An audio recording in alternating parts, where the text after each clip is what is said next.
गुरु ब्रह्मा गुरु विष्णु गुरु देव महेश्वराय गुरु साक्षात परम ब्रह्म तस्मै श्री गुरुवे नमः। श्री गुरु चरण कमलेभ्यो नमः। आज हम दुर्गा सप्तशती के 8वें अध्याय का अध्ययन करेंगे। अभी तक हमने 7 अध्याय का अध्ययन कर लिया है। तो चलिए पाठ को प्रारंभ करते हैं। रक्त बीज वट ध्यान। मैं अणिमा आदि सिद्धिमयी किरणों से आवृत भवानी का ध्यान करता हूँ। उनके शरीर का रंग लाल है, नेत्रों में अरुणा लहरा रही है तथा हाथों में पांच अंकुश बाण और धनुष शोभा पाते हैं। ऋषि कहते हैं, चंड और मुंड नामक दैत्यों के मारे जाने तथा बहुत सी सेना का संहार हो जाने पर दैत्यों के राजा प्रतापी शुंभ के मन में बड़ा क्रोध हुआ और उसने दैत्यों की संपूर्ण सेना को युद्ध के लिए कूच करने की आज्ञा दी। वह बोला, आज उदयुद्ध नाम के 86 दैत्य सेनापति अपनी सेनाओं के साथ युद्ध के लिए प्रस्थान करें। कंबू नाम वाले दैत्यों के 84 सेना नायक अपनी वाहिनी से घिरे हुए यात्रा करें। 50 कोट वीर कुल के और 100 धौर्म कुल के असुर सेनापति मेरी यज्ञा से सेना सहित कूच करें। कालह दौरहृद मौर्य और काल के असुर भी युद्ध के लिए तैयार हो मेरी यज्ञा से तुरंत प्रस्थान करें। भयानक शासन करने वाला असुर राज शुंभ इस प्रकार आज्ञादेश शास्त्रों बड़ी बड़ी सेनाओं के साथ युद्ध के लिए प्रस्थित हुआ। उसकी अत्यंत भयंकर सेना आती देख चंडिका ने अपने धनुष की टंकारस से पृथ्वी और आकाश के बीच का भाग गुजा दिया। राजन, तदंतर देवी के सिंह ने भी बड़ी जोर से दहाड़ना आरंभ किया। फिर अंबिका ने घंटे के शब्द से उस ध्वनि को और भी बढ़ा दिया। धनुष की डंकार, सिंह की दहाड़ और घंटे की ध्वनि से संपूर्ण दिशाएं गूंज उठी। उस भयंकर शब्द से काली ने अपने विकराल मुख को और भी बढ़ा लिया तथा इस प्रकार वे विजयिनी है। उस तुमुल नाद को सुनकर दैत्यों की सेनाओं ने चारों ओर से आकर चंडिका देवी, सिंह तथा काली देवी को क्रोध पूर्वक घेर लिया। राजन, इसी बीच में असुरों के विनाश तथा देवताओं के अभ्युदय के लिए ब्रह्मा, शिव, कार्तिकेय, विष्णु तथा इंद्र आदि देवताओं की शक्तियां जो अत्यंत पराक्रम और बल से संपन्न थी, उनके शरीर से निकलकर उन्हीं के रूप में चंडिका देवी के पास गई। जिस देवता का जैसा रूप, जैसी वेशभूषा और जैसा वाहन है, ठीक वैसे ही साधनों से संपन्न हो उसी शक्ति असुरों से युद्ध करने के लिए आई।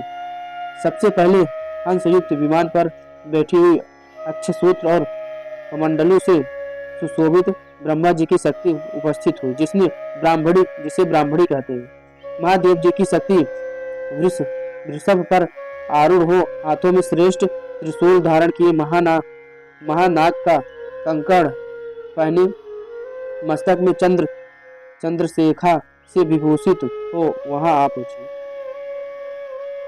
कार्तिकेय जी की शक्ति रूपा जगदम्बिका उन्हीं का रूप धारण किए श्रेष्ठ मयूर पर आरूढ़ हो हाथ में शक्ति लिए दैत्यों से युद्ध करने के लिए आई। इसी प्रकार भगवान विष्णु शक्ति गरुड़ पर विराजमान हो शंख, चक्र, गदा, सारंग, धनुष तथा खड़ग हाथ में लिए वहां आई। अनुपम यज्ञ वाराह का रूप धारण करने वाली श्री हरि की जो शक्ति है, वह भी 12 शरीर धारण करके वहां उपस्थित हुई। नरसिंही शक्ति भी नृसिंह के समान शरीर धारण करके वहां आई। उसकी गर्दन के बालों के झटके से आकाश के तारे बिखरे पड़ते थे। इसी प्रकार इंद्र की शक्ति ब्रज हाथ में लिए गजराज इरावत पर बैठकर आई। उसके भी सहस्त्र नेत्र थे। इंद्र का जैसा रूप है वैसा ही उसका भी था।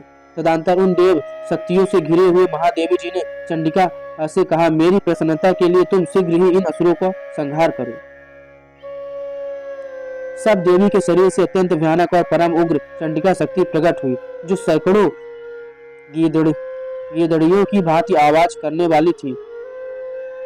उस अपराजिता देवी ने धूमिल जटा वाले महादेव जी से कहा, भगवान, आप शुंभ निशुंभ के पास दूत बनकर जाइए और उन अत्यंत वीले दानव शुंभ एवं निशुंभ दोनों से कहिए, साथ ही उनके अतिरिक्त भी जो दानव युद्ध के लिए वहां उपस्थित हो उनको भी यह संदेश दीजिए, दैत्यों, यदि तुम जीवित रहना चाहते हो तो पाताल लोक को लौट जाओ।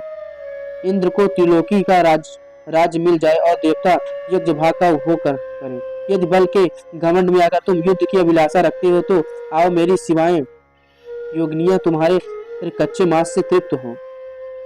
क्योंकि उस देवी ने भगवान शिव को दूत के कार में नियुक्त किया था, इसलिए वह शिव दूती के नाम से संसार में विख्यात हुई। वे महादैत्य भी भगवान शिव के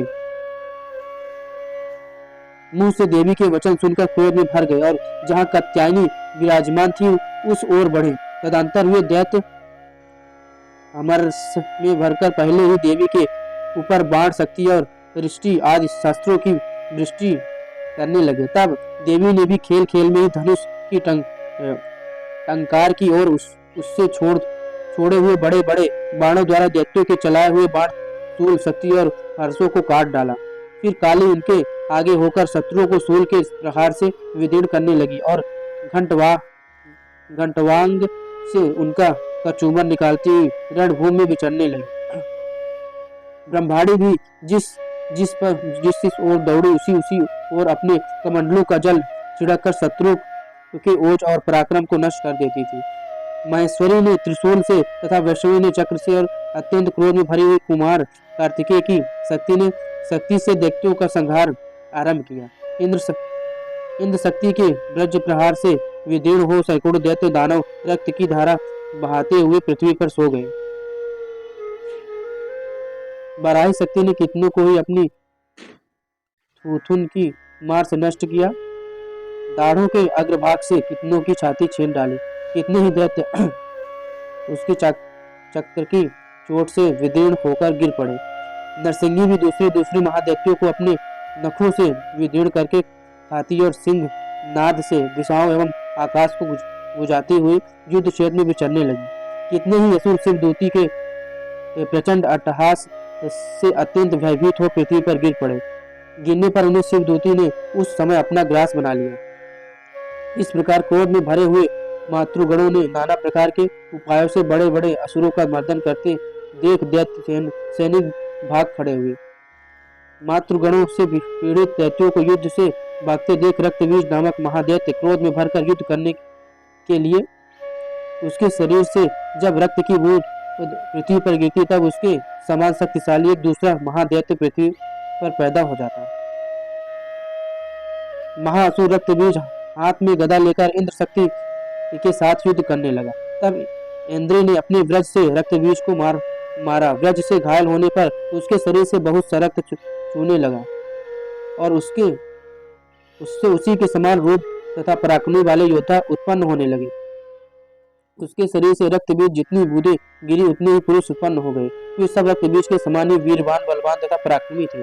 वे रक्त से उत्पन्न होने वाले पुरुष की अत्यंत भयंकर अस्त्र शस्त्रों का प्रहार करते हुए वहां मातृगणों के साथ घोर युद्ध करने लगे। पुनः ब्रज के प्रहार से जब उसका मस्तक घायल हुआ तब रक्त बहने लगा और उससे हजारों पुरुष उत्पन्न हो गए।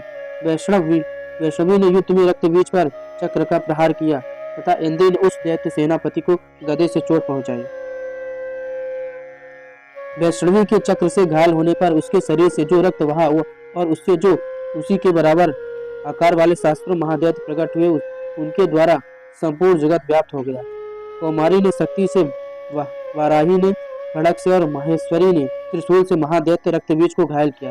क्रोध में भरे हुए उस महादैत्य रक्तबीज ने भी गदा से सभी मातृ शक्तियों पर पृथक पृथक प्रहार किया।